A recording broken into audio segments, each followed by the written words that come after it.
wanna heal you created, the light of the world, abandoned in darkness to die. Come on, as you speak. Be to Jesus. Hallelujah. Thank you, bazalwane. Ngiyabingelela leadership, Mfundisi Ntuli, Chief Elder and the elders, Chief Deacon and all the deacons.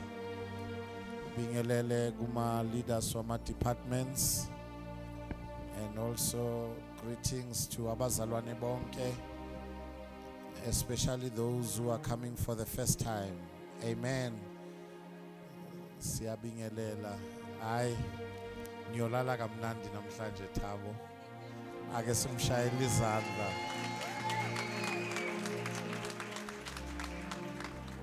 Kuyobe kunje nange-16 zika June. Sifuna abantu abasha abasindwa amadolo. Mela abantu abasha abanyakazi. Amen. Siyabonga kakhulu bangcwele,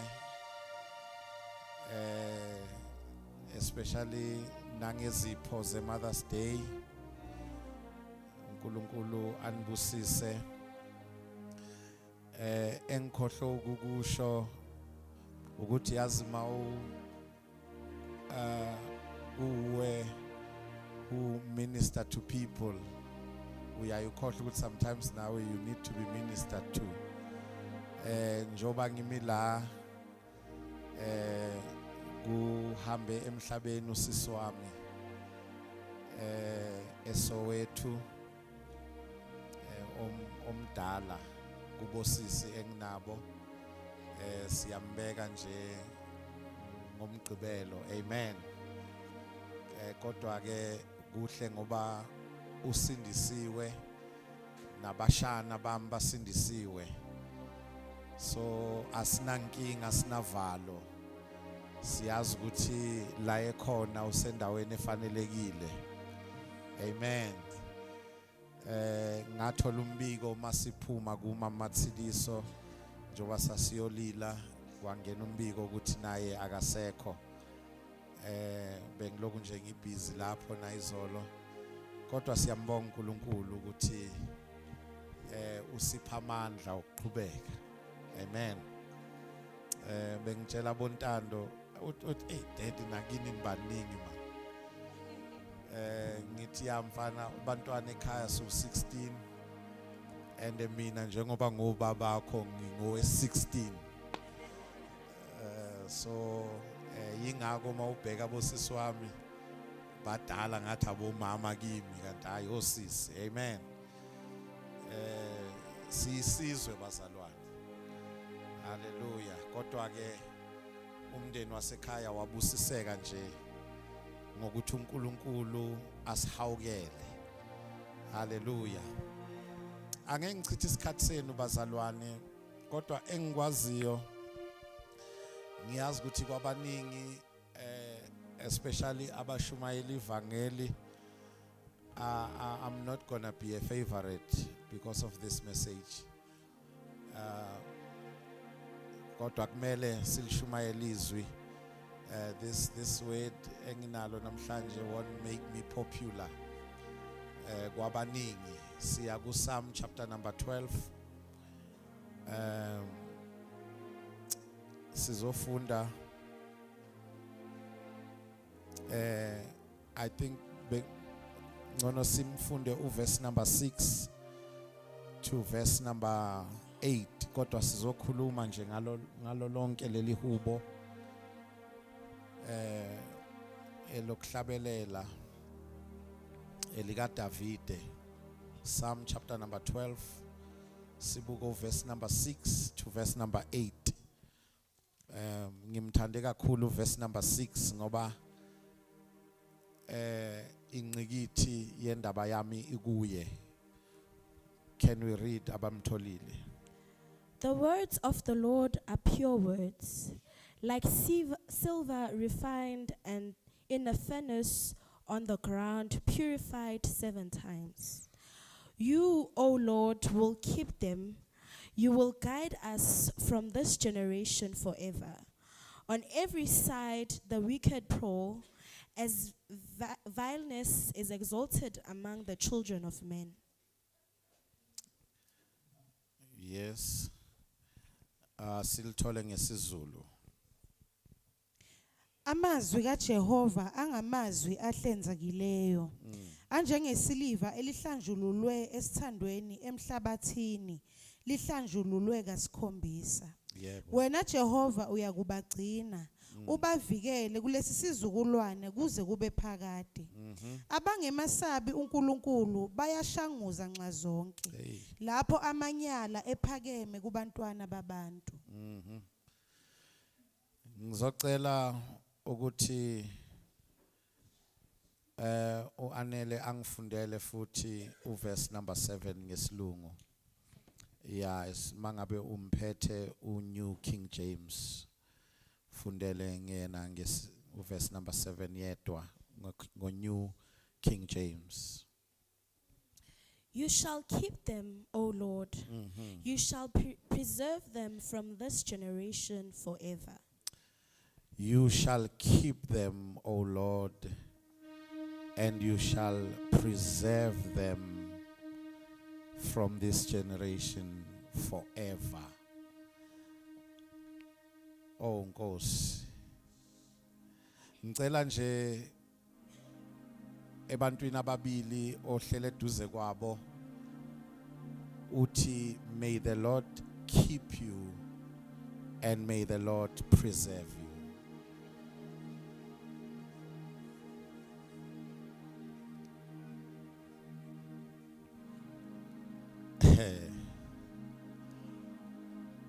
Ngizobuya lapho ngivumeleni ke eldazwane lesikhathi esifishana uNkulunkulu angiphe sona ke ngi advocatele izwi likaNkulunkulu. Ngicela ukuma nje esikhaleni ke ngikhulumele izwi likaNkulunkulu. Isizathu ukuthi lihlaselwe kulamalanga izwi likaNkulunkulu, and aligcini ngokuhlaselwa. The word of the Lord is under a lot of scrutiny, even from the non-believers, to the point yokuthi but the written word is not the word of God. Some are even challenging our understanding based on the interpretation. Balihlasele izwi to the point yokuthi uma ungekho sure ungagcina uyiyekile lento yokukholwa. Ngoba izwi likaNkulunkulu lihlaselwe. Izwi likaNkulunkulu lihlaselwe ngalendlela yokuthi nasemapulpiti selinciphile. Sezikhona izinto ezikhulunywayo kodwa izwi likaNkulunkulu linciphile. Ngibona izwi likaNkulunkulu liba yindlala ngesikhathi sokuphila kwethu. Yingako abahlabelela kahle eSouth Africa bathi liyabasebenzela abalikholwayo, ngoba uSathane mayefuna ukukususa entweni uqala kwenze uyidoubt. But uverse number 6 uthi leli lizwi lihlanzekile. Lihlanzekile leli lizwi futhi lihlanjululiwe. Awu Nkosi, yini bazalwane? Singayivala zonke izinto kodwa singalenzi iphutha lokuvala izwi likaNkulunkulu. Bakhona abazalwane endlini. Ngale translation ebengiphethe lithi li flawless, akunaphutha kulo. bese lithi like silver the word of the Lord has been refined. Ngamanye amagama masikhuluma ngezwi likaNkulunkulu, it has been tried and tested. Izwi likaNkulunkulu and izwi likaSmakade has stood the test of time. Ungabi umzalwane olibukela phansi izwi. Abazalwane ba excited ngayo yonke into, kodwa abazalwane bahamba kancane makufika ezwini. Kodwa ngivumeleni Thokoza High Praise Center ukuthi ke ngiadvocatele izwi likaSmakade, linamandla izwi, liukuphila kwethu. Izwi likaNkulunkulu linguye, izwi lakhe aliguquki. Mina ngikhuluma ngezwi, bangakhuluma abantu kodwa bazalwane funani izwi, masimuzwe yena. Ingako mhla yebhabhatiswa kwavuleka amazulu, wathi lo indodana yami engithokozile ngaye. Muzwe bazalwane, yizwani izwi. Masekubheda yinye into ekumele ilalelwe, yizwi. Ingako Ezekiel lithi iBhayibheli wachallengewa, kwathi makuthiwa angaphila yini lawa mathambo, wathi angazi Nkosi kuwo waziwe. Kwathiwa Ezekiel profeta phezu kwala mathambo, wathi Ezekiel mathambo omileyo, zwanini izwi. Liyalalela izwi, livusa izinto ezifile. Izwi libuyisa ubusha. Izwi hayi basa, mina ngizokhuluma ngezwi. Singa-entertainana kodwa singalicimi izwi. Liukuphila. Mayebhala uDavid athi izwi lakho liyisibane einyaweni zethu. Izwi likaNkulunkulu, izwi. Abantu lamalanga balithatha kancane, kodwa izwi lingamandla. Izwi, izwi, izwi, izwi, izwi, izwi. Kwangathi ngathi ake likhulume namhlanje izwi likaNkulunkulu, ake likhulume njengoba lake lakhuluma nasendulo. Izwi, izwi bazalwane, izwi linamandla, linamandla, linamandla. Izwi lidala okungekho kube khona. Izwi likaNkulunkulu linamandla, liukuphila bazalwane. Izwi, izwi.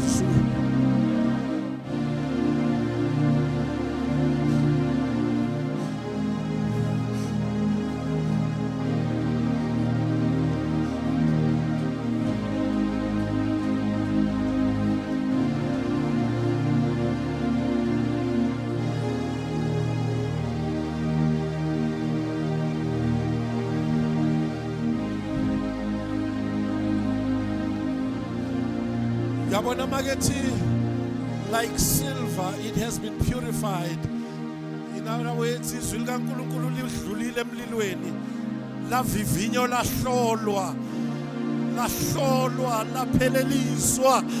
Izwi likaNkulunkulu maselikhona ase-ede ezinye izinto, liphelele bazalwane. Izwi yilo liphelele. Ngizokhuluma ngezwi, izwi likaSmakade. Uyabona mawufunda kwasekuqaleni kunalento abayibiza ngokuthi is the canon of scriptures. The canon of scriptures is just the list. It's a list of books that are in the Bible. Almenanga nje incwadi yathathwa yafakwe eBhayibhelini, kodwa kwahlala amadoda anomoya kaNkulunkulu ahlola izincwadi ezazingafanele zabekelwe eceleni. kwathathwa eyifanele. Hayi bazalwane sanibonani, mina ngikhuluma ngezwi. Noma bangathi khona incwadi manje abafuna ukuyibuyisa, kunesizathu ukuthi zingangeni kuma canon of scriptures, zadisqualifywa ngoba lezi sinazo yizwi. Kwahlalwa phansi kwabhekwa ukuthi zonke le incwadi lezi ngabe zonke ziyaqualifywa yini ukuthi zibe yizwi. Ezinye zadisqualifywa. Bazalwane, lathestwa leli Bible, lathestwa, lavivinywa, laseliyaphumelela. Ake sibonge uNkulunkulu ngezwi, izwi.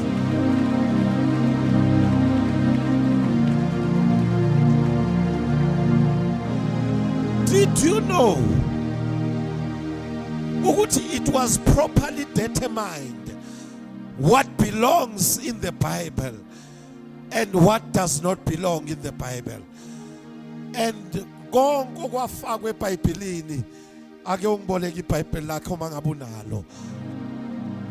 Konke kwafakwe eBhayibhelini, then kwase kuyaqualifywa ukuthi kube yizwi likaNkulunkulu. Yilapho ke kuthiwa ama canon of scriptures. Zikhona ezinye incwadi ezabhalwa kodwa aziqualifywanga ukuthi zingangena kule ncwadi, and bonke abasebenzisa le ncwadi impilo yaba yifani nabanye. Bonke abakholelwa kule ncwadi banamandla abanye abangenawo. Bonke abaphethe le ncwadi banokuhlakanipha okuvela ezulwini ngoba le ncwadi yizwi likaNkulunkulu. Is just a written word of God. Somebody shout izwi. We have the word of God in a person. Yingakho John mayebhala athi in the beginning was the word. Athi the word was God, and the word was with God. That is the word of God in a person. Ulizwi owehle ezulwini wathi mina ngiyisinkwa sokuphila, bonke abadla inyama yami bokwenze njani bazalwane? Ukuphila. Ake simbonge ngoJesu Kristu oyizwi lakhe. Athi John konke kwavela ngaye, athi akukho khona okudaliweyo okungavelanga ngaye. Ulizwi likaNkulunkulu. Bazalwane, we have the written word of God, then we have the word of God in a person, and his name is Jesus. Hallelujah. Then we have the word of God as a speech. Lena abati is God's decrees. Akukhulumile kuyema, akukhulumile angeke kushintshe, akukhulumile kumile ingunaphakade. Niyangizwa bazalwane? Izwi likaNkulunkulu eliza through human lips. Sometimes ningakuthatha kancane uma simela sikhuluma, you don't understand ukuthi masikhuluma la asikhuluma kwethu, sikhuluma izwi likaNkulunkulu. Yingakho kuDeuteronomy athi I will rise up a prophet like you among their brothers, and I will put my words in his mouth, and he shall speak them all that I have commanded him. Bazalwane, sinenkinga yokuthi baningi abakhulumayo kodwa bayincosana abanezwi likaNkulunkulu emlonyeni, baningi abashumayelayo kodwa bayincosana abanezwi likaNkulunkulu. Mawulalela kulamalanga alisekho izwi, abantu bayamotivate, abantu they are making us feel good, kodwa bazalwane into ezoshintsha mina nawe akusiya amagama amnandi, kodwa yini bazalwane, izwi likaNkulunkulu. Bekufuneka bonke abamala kuthathwe izwi lihlale ey'ndebeni zemlomo yabo ukuze bangashumayeli indaba zethu abasibone kuzo, kodwa basho lokhu abamuzwile yena ekukhuluma. Ngikhuluma ngezwi.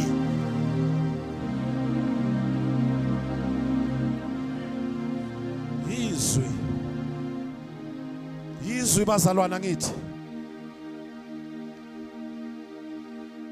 the words of scripture are words by which we are nourished. We are nourished in our spiritual life. Mayekhuluma uNkulunkulu ngomlomo kaMose kuDeuteronomy 32 mawufunda verse 46 uthi, do not subtract anything.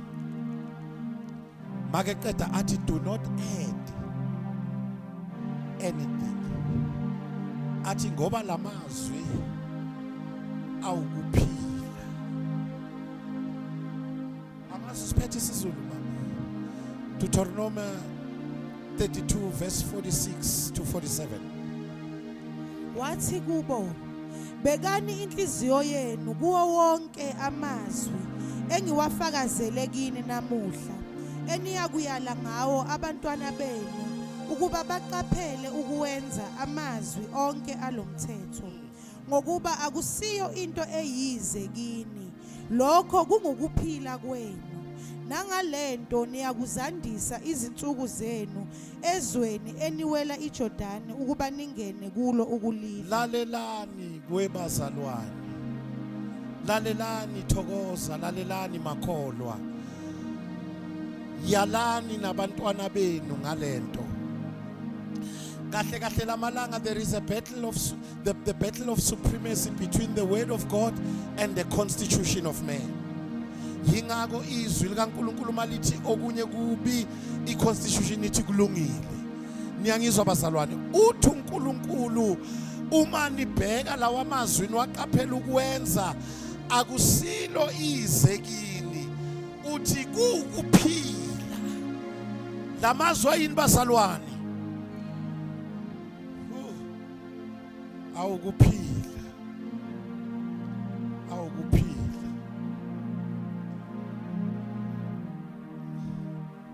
So advocate elizwe. Mhlambe ngingakwazi ukuyikhulumela ngelilanga, kodwa namhlanje ngizokhulumela izwi. Mangabe bekufanele ngikuncenge ungamelani nezwi. Musukumelana nezwi. Ngoba inkinga yabantu bahlakaniphe kakhulu, bafunde kakhulu, to the point yokuthi they question the word. Leli bazalwane yini church?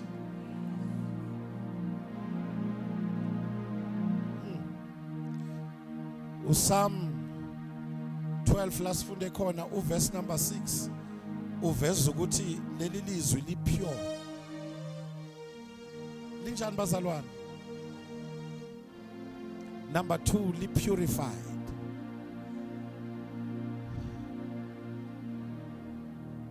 The Lord's perfect words present a most radical contrast with the profane words of the arrogant sinner. Uyabona mawungakubuke la sifunde khona. Uqale ku verse number 1. Yengamangala ngoba izwi likaNkulunkulu lithi angifundele verse number 1 ngesizulu verse number 1 Iza Jehova hey ngokuba owesaba uNkulunkulu akasekho. number 1 owenza njani uphi bese lithini futhi Ngokuba banyamalele abathembekileyo kubantwana babantu. baphi bazalwana abathembekile ngamanye amagama sometimes nabama la sengisho nabama la bama ngokungamesabi uNkulunkulu kukhona bama ngoba ba gifted they are eloquent bayakwazi ukumisa amagama sishaya izandla kodwa mawuthi uyabheka akukho ukumesabi uNkulunkulu nabathembekile kukhona abantu abalikholwa uma sigcwele sengisho uma sikhona uyabona makukhulunywa ngabathembekile yilabo abathi noma singakuboni izinto zingahambi kahle uthi kodwa ngiyohlala ezwini akanoma niyangizwa abazalwane abantu bayalisho phambi kwethu kodwa libasebenzele uma bebodwa nabathembekile banjani awukumtshela umakhithi makhelwane thembeka kuleli zwi kuyokusiza ngani ukuthembeka kithi ungathembekanga kulo yabona mase uthembeke kulo noma abazalwane bengekho kube khona izinto ezenziwayo uyoba nombuzo wodwa uma kunje lithini izwi ukhona abantu abanganandaba nezwi uma bekusenclusion yingako basuke pulpit bayoguqa indumbini uma bengabona uma kunjani bazalwane thembeke ezwini noma so under pressure sinabantu abathembekile uma kukhona ibandla kodwa umndeni mawuletha ipressure abantu bayasuka ezwini bangancamela ukuxabana noNkulunkulu kunokuxabana nomndeni ngenxa yezwi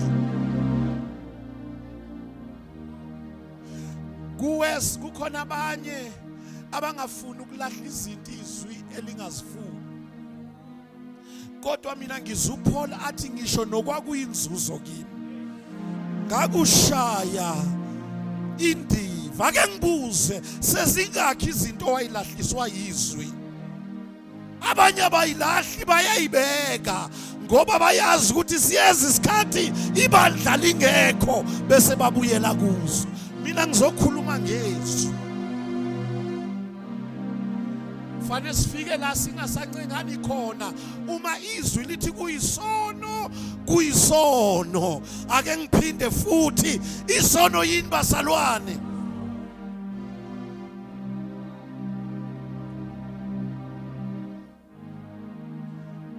as long as isono kusaseyiphutha akakabi izwi wahambu amen ngithi as long isono kusaseyi mistake asikakafika ezweni lento iwukuphila nangikhuluma ngezwi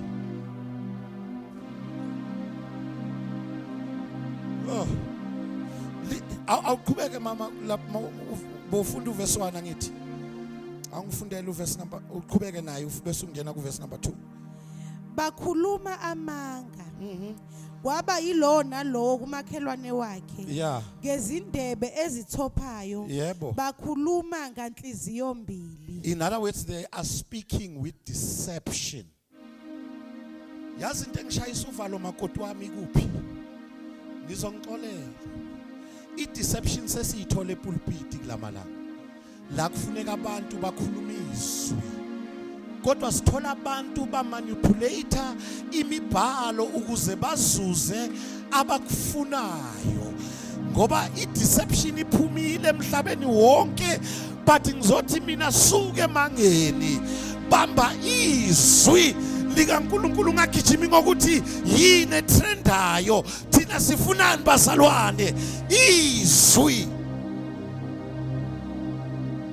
Bakhuluma amanga. Ake ngibuza, afunani amanga epulpit? Nezingceku zitwista izwi ukuze sizothola umnikelo. Sifike kanjani la?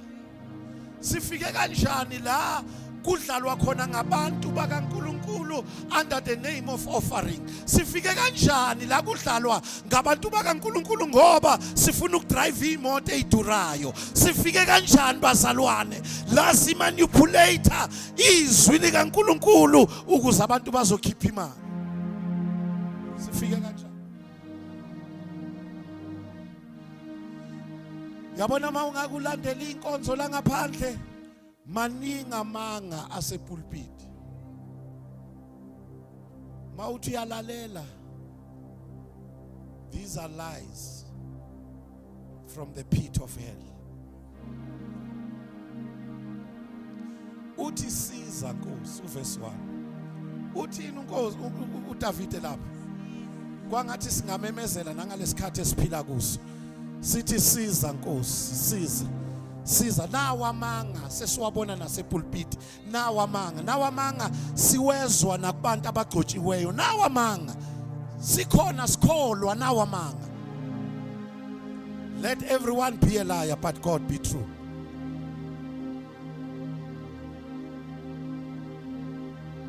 Izwi.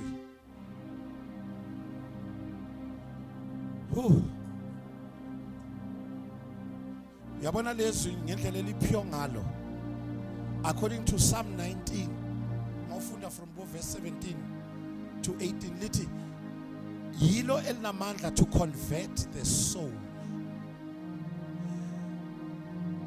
Church, akusiyamanga azokuguqula izwi. Lies will make you feel good, but the word of God will transform your life. Ati yena Psalm 19 ati it making the wise, making wise the simple. In other words, those who are simple, they become wise. Uma bethatha izwi. Yes, I've realized into yodwa, Mr. Mumer. Akusimfundo elethu ukuhlakanipha. Imfundo ilethu ulwazi. Kodwa ukuhlakanipha kusezweni. Yingakho mama uthola abantwana bethu befundile, mawuthi ubheka ama decision abawenzayo. Uzukhalele nemali yakho wamfundisa ngayo. Ukuthi angafunda kangaka ashayisa amabonda kanje.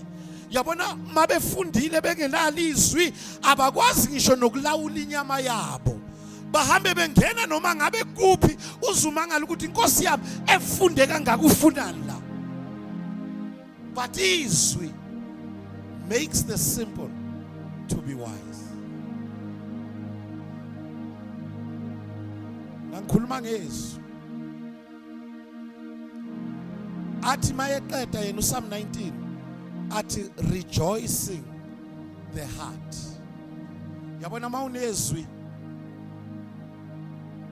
awuhambi ugrampi ungekho happy. Inhliziyo yakhe ihlala inokuthokoza. Mawubambe nje ukuthi uNkulunkulu utheni.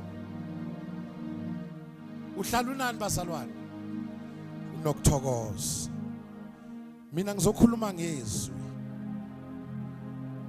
Oh.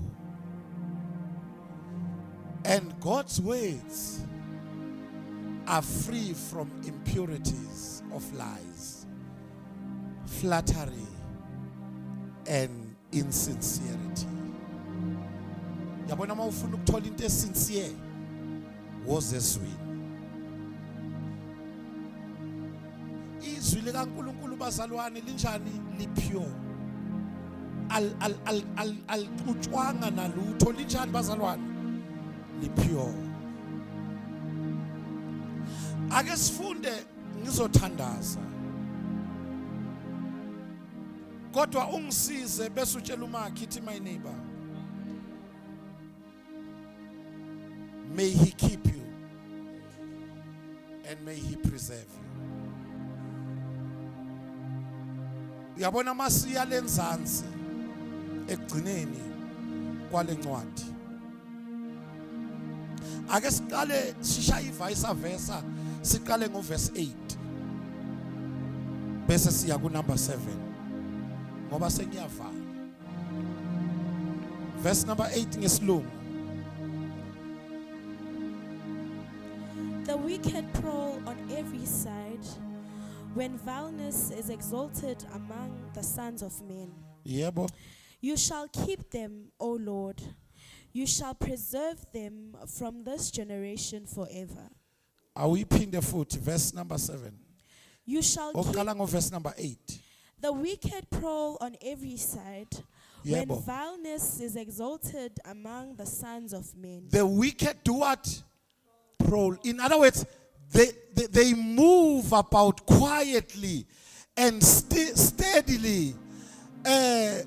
Typically, when they are hunting for something, they are seeking to steal something, or they are seeking to explore something. Yingako uJesu ku John 10 ati, the enemy comes not only to do what? To steal, to kill, and do what? And to destroy. Ageze bangumsindo uza enyonyoba. Enyonyoba ukuze ungathuswa umsindo wakhe.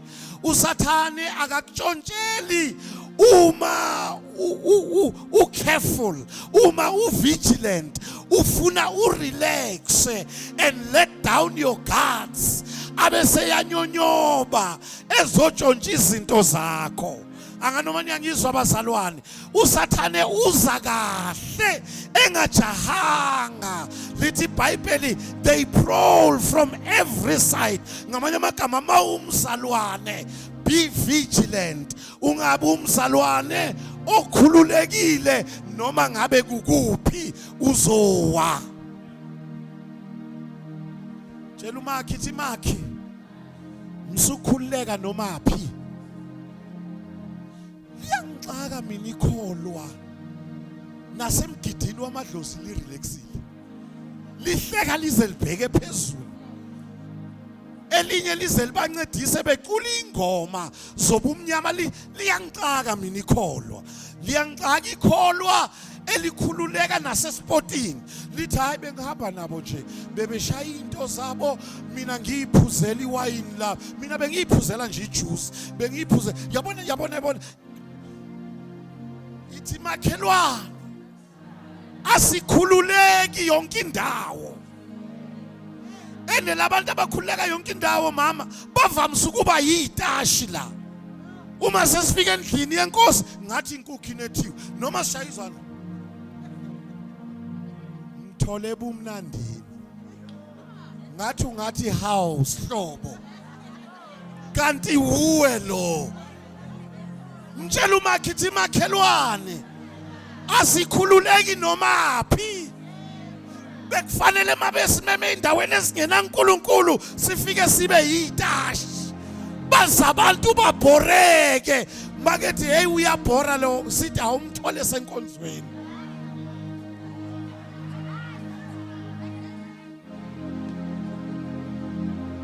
Khona abantu ekufuna sibatshele sithi woza Sunday uzongibona kahle. Awukufike in the presence of the Lord uzongibona kahle. Sikhumula amabhantshi siwalahlele eceleni ngoba sisebukhona. Ngafani nonkosikazi kaDavide elithi iBhayibheli mayengena uDavide nomphongolo wakhumula ingubo yobukhosi, wadansa in the presence, wathi lo uyangihlaza David, uyangihlaza. Khona abantu esihamba nabo mase sikhululeka la siyabahlaza. Mamkhulu Yabona le itashi zevangeli zithole emcimbini yobumnyama. Awukwazi ukuba nevangeli umndeni uzukuthembe ngokuphatha isikhiya sokukhipha utshwala. Kwazeke nje ukuthi yabona masinomcimbi nango phethe isikhiya nango zonika abantu kahle into zabo. Kuyaziwa ukuthi uwe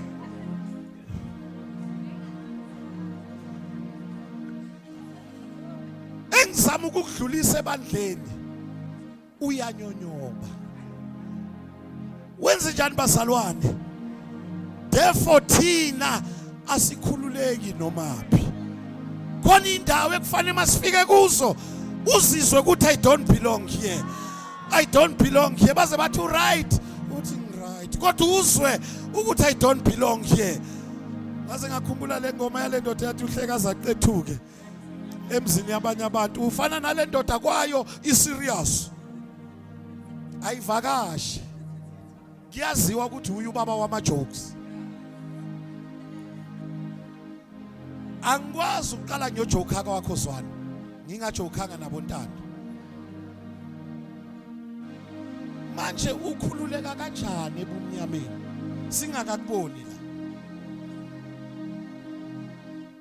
Yazi abanye mabegida la inkonzweni uyabona bayazibamba.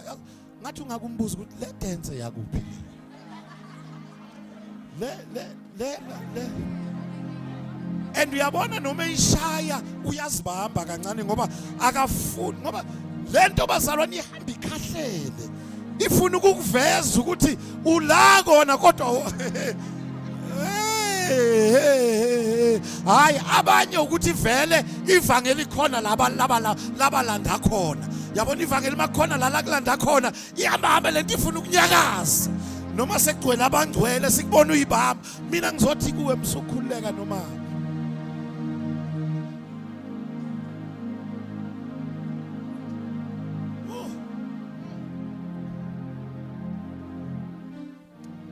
ingmangazi intombazane ekliniswa ngenkane ekhaya kodwa mayikhabo lobhuti ongakhiphanga bajabula maye khambatha uzwe nomama khona sengiyovuswa ngetiye engavusanga uma wakho umzala ebazalwana asikhuleki nomaphi makwenzeka wayithola emzini yabantu ngephutha msukhuleka ngatho wakhona neyivakashi sezizwa ngawe ukuthi ini ihlala kuphi namabhoda akhona duraya hey ufike kanjani la mtshela ithi makhelwane asikhuleki nomaphi.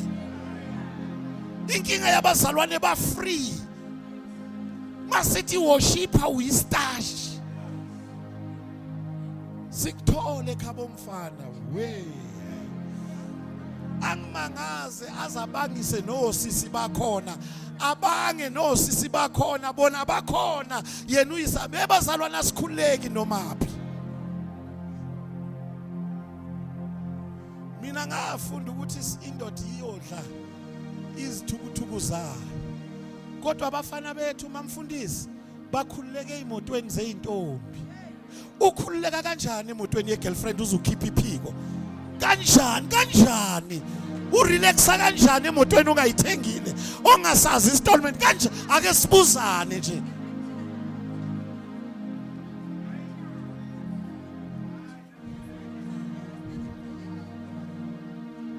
Akakwazi untando ukuthi angakaza ayogeza imoto yami kodwa kunale moto yalosisi ayihambisa ku service ihanjiswa uze waza abo mechanic mina ngingabazi. Tshela ithi makhi asikhululeki nomaphi. Mina ngenzela ukuthi mawuphuma la mawungayithola usendaweni errong ube istashi baze bakureject ngoba awusiye vele wala.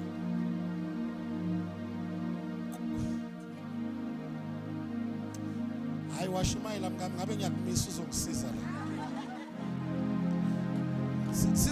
yabona sizoncenga abanye ukuthi vele khona impahla esingene ngephutha nasewardrobini sezihlala nakhona yabo sibancisitha zingene ngephutha siya understand angeke sikujaje azilandwe sibuyele futhi angeke sishumayele ngawe kube nje iphutha.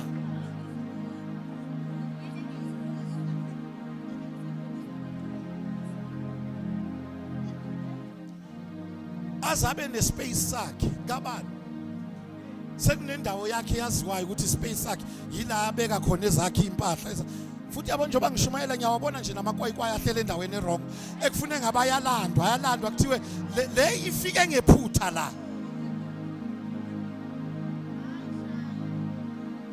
Mina ngikushoyo asikhuleki nomaphi yazi inkinga ukuthi lithi every side they are prowling. They are doing what? And unyonyobela ukuthi wena urelax.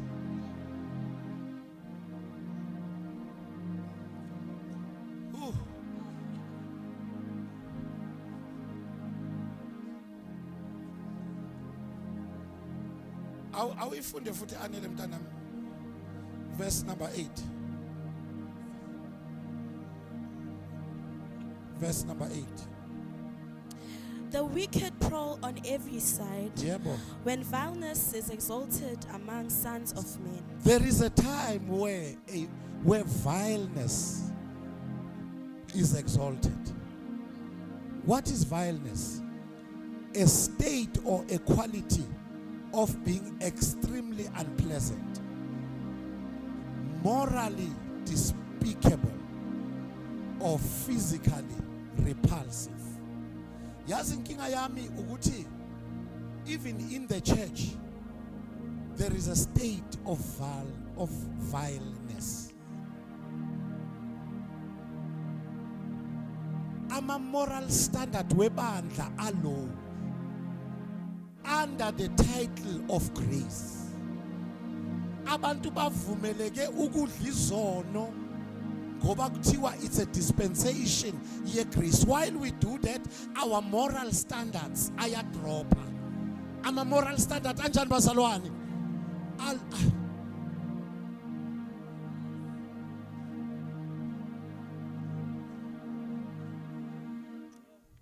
Cela ningithande emva kwale nkonzo. Ake ningitshela ukuthi ngiyangithanda. Ngathi akekho shoma mhlotsana.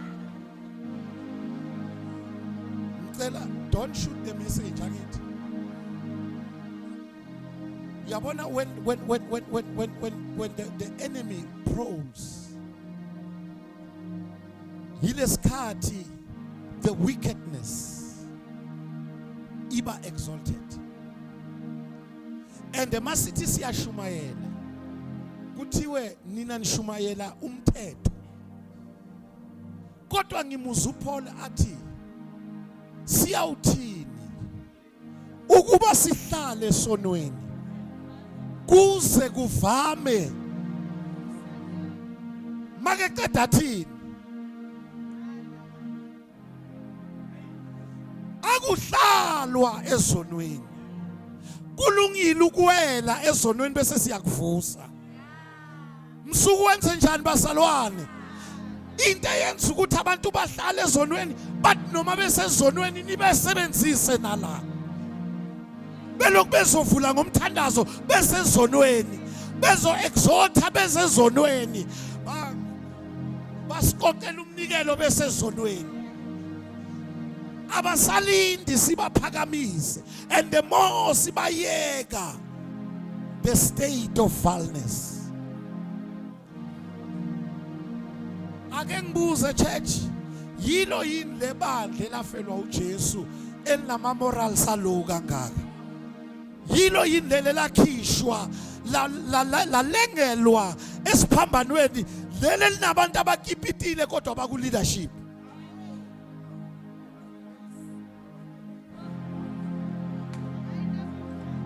yilo yini lebandla.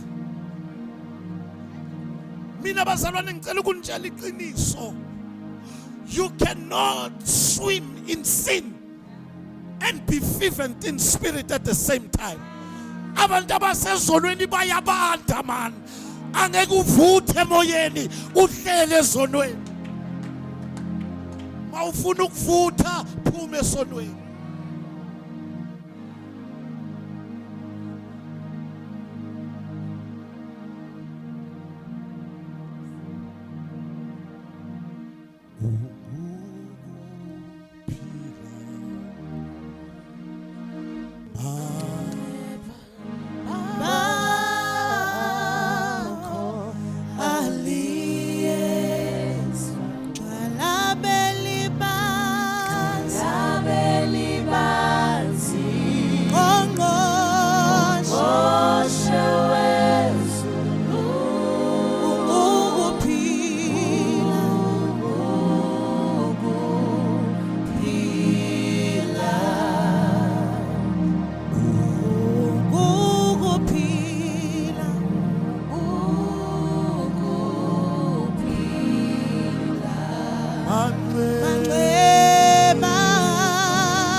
Verse number 8, bazalwane. Uthi they prowl on every side. Makekata athi ke kunesikhathi where vileness is exalted. But to number 7, uthi you shall keep them, O Lord. Ngamanye amagama bangawa abanye wena uzogcinwa. And uNkulunkulu akagcini ngokugcina uyakupreserve. Bagcine Nkosi. Bagcine Nkosi. Sigcine uNkulunkulu. Sigcine sishumayela ivangeli elipure. Lapha abanye abafundisi beyothwana. Sigcine Nkosi. Sigcine kubonakala kwangazathi baya prospera eyethi into ihamba kancane kodwa thina sigcine. Sigcine baba bese uyasustain bese uyasipreserve ukuthi nabe wakhona sibonakale siqhubeka. Sigcine baba, sigcine bedlala ngevangeli, sigcine benza ivangeli into yokudlala, thina sigcine.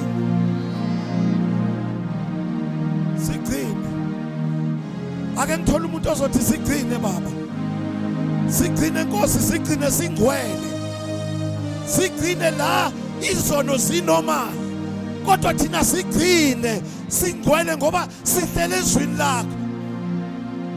Yabona nje nasemabandleni akunankinga, uyasuka lo athathe loya aphinda amlahle loya ayothatha bashintshana la bekhuluma ngelimi. Kushintshwane nje kushintshwane kusasa okasimangele ngelila ngokazodwa kodwa thina baba sigcine uNkulunkulu bese uyasustain.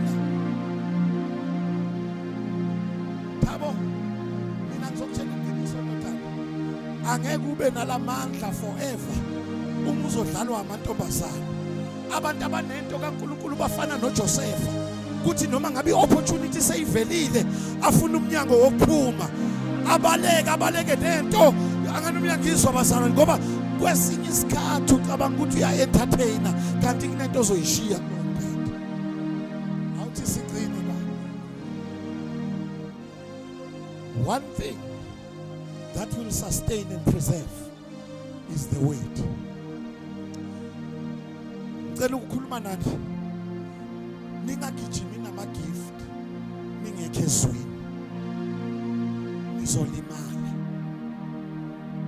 And kahle iyadelela lento yasezulwini ngoba yenza abantu babe attracted. Uyabona inetha maliphonselwe emanzini alikhipha amafishi adliwayo kuphela. Yingakho kufanele makufikwa ngale kuyosefa. Nawe ucabanga ukuthi uyathanda kanti lento idonsa nabofeleba abenza kwangazothi bayakuthanda kanti they are just prowling, coming to steal something from you. Baleka nento yasezulwini, ungavumi.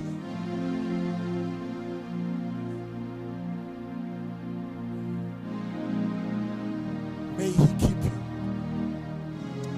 and may he preserve you.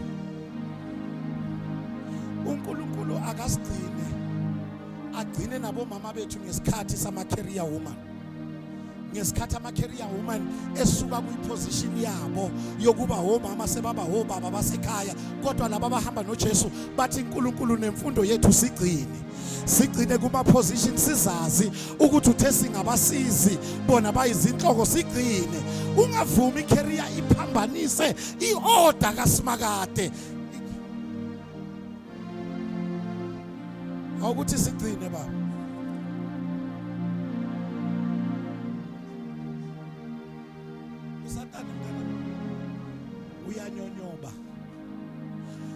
That is why I always try to be safe, because I have realized ukuthi Satan akanandaba nokuthi ungumfundisi. Uma elanda uJesu efastile 40 days and 40 nights bengubani. That is why angeni noma phi, angihambi noma phi, ngenza sure ayifuthi ngiyabonga kulamalanga sengihamba nendodana yami ihlala ingigadile.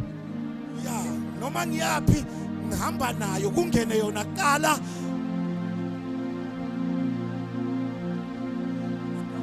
I'm safe. Nginjani bazalwane? Inkinga yenu, one thing leads to another. Mawuthi uhlala nifike kanjani? Hayi mfundisi waqala wasend message manje ngaphendula nami, then ke one thing led to another. Don't allow anything to lead. Baba sigcine Nkosi. Uma singasuka ezweni sizolimala. Ibandla lisenamandla nje ngoba ibandla lisukile ezweni. Uma nihlala kimi namazwi ami ahlala kimi, ngiyocela noma ngabe yini nginenzile.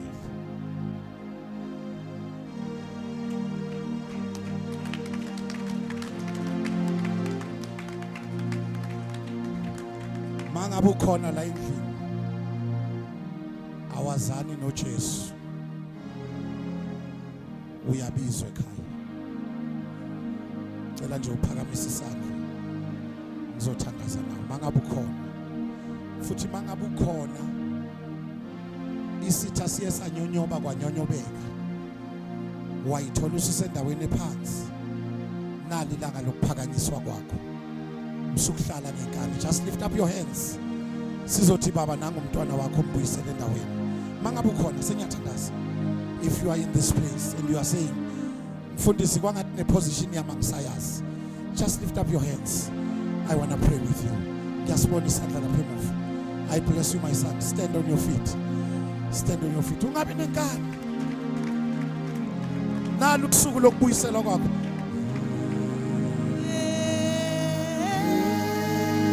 woza ndoda mangabe ukhona